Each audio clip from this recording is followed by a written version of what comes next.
इकडे माझ्या घरात येऊन माझ्या अंगणात येऊन माझ्या नवऱ्याला काळं फासणारे तुम्ही कोण आहात?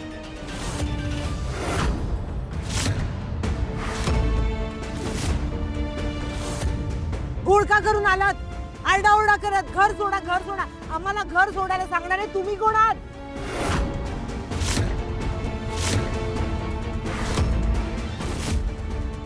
ज्या पद्धतीने तुम्ही माझ्या सासूबाईंशी बोलत होता, अरे रावी करत होता, कोण आहात तुम्ही त्यांच्याशी असं बोलणारे? आहात कोण?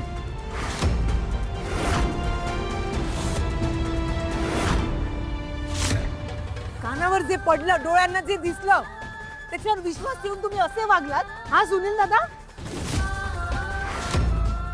साधी माणुसकी नाहीये तुम्हाला? माणुसकी जाऊ दे, साधा शेजार धर्म नाहीये.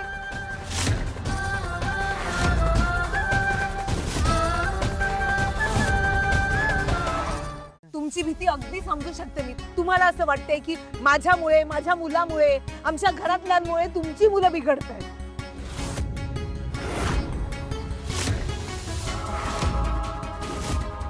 पण एकदा आम्हाला विचारावंसं नाही का वाटलं तुम्हाला? अगं विचारून काय होणार आहे? तुझ्या मुलाचे रिपोर्ट आहेत ना पॉझिटिव्ह आलेत, आणि हे ना सगळ्या जगाला माहिती आहे.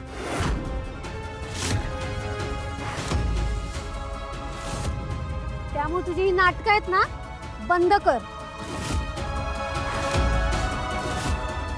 नाटकं? राणी काकू, तुम्ही म्हणता आम्ही नाटकं करतोय?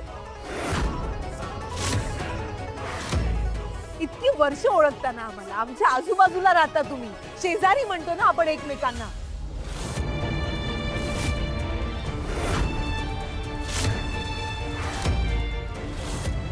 काय हो सुनील दादा, आमच्यामुळे त्रास होतो तुम्हाला? इतका त्रास होतोय?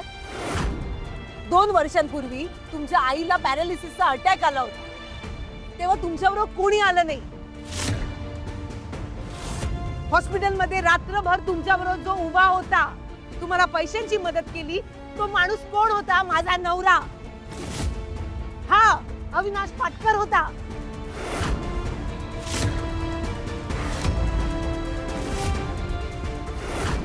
होता की नाही? त्यावर कोणी आलं का तुम्हाला मदत करायला?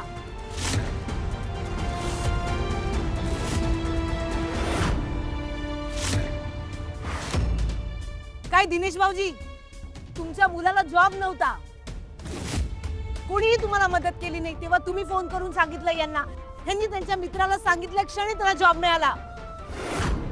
सविताताई, तुमच्या सासूबाई जेव्हा वारल्या तेव्हा तुम्ही आला होता यांच्याकडे, पैशांची मदत हवी होती, काही विचार न करता त्यांनी तुम्हाला पैसे दिले.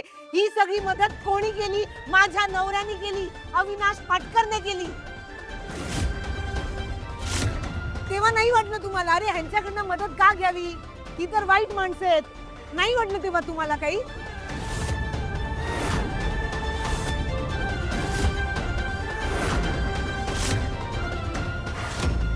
हे बघा, आम्ही केलेली मदत बोलून दाखवायची नाहीये मला, पण हे सगळं करताना जरा विचार करायचा होता.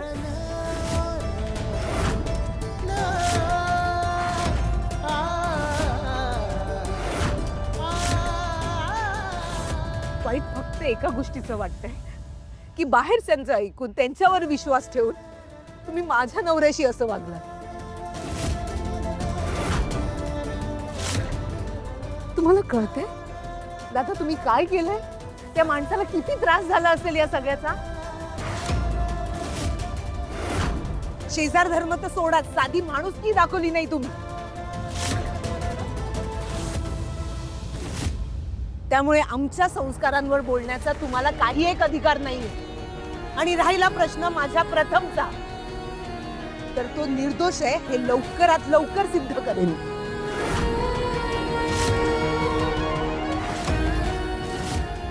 काय निघा आता.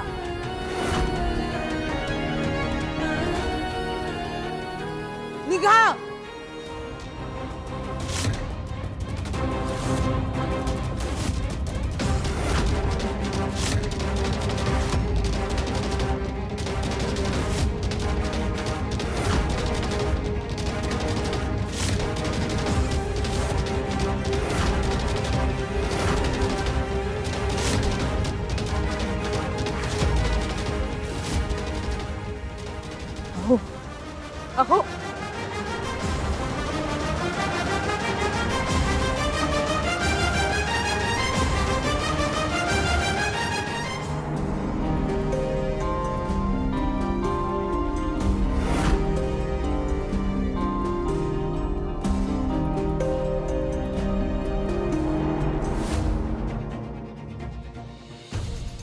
थांबव.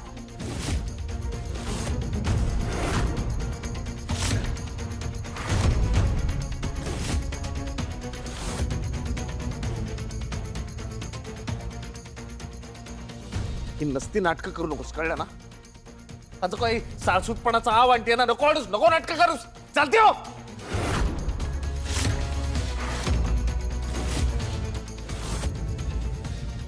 मी काय केलं? हॅलो हॅलो अविनाश, काय झालं? तुझा व्हिडिओ बघितला मी. लोकांनी तुझ्या तोंडाला काळं फासलंय. काय?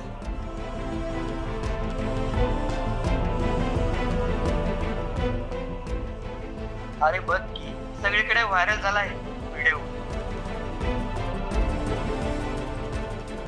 काय झालंय अभि? अभि काय झाले? कोणाचा फोन होता? बाहेर जे काही घडलंय ना ते कुठल्या तरी अतिशहाण्याने रेकॉर्ड केलं, इंटरनेटवर टाकलं. काय? ते सगळं व्हायरल झालंय आता. कुठे तोंड दाखवायच्या लायकीचं राहिलो नाही. झालं ना? झालं ना तुझा आत्मा शांत? काय काय काय काय उगाच नाटक करू नकोस. तू घरात आल्यापासून आमच्या घराचं वाटोळं झालंय. आमची अब्रू वेश्यावर टाकलीस तू.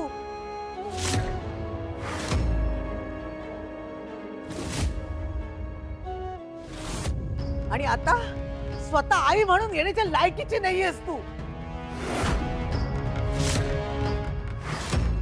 आई गप्प बस. अगं काय बोलतेस तू? आता बाहेर सगळ्यांना गप्प कोणी केलं? अनुवहिनीनेच केलं ना? हं? काय उपकार नाही केले तिनं.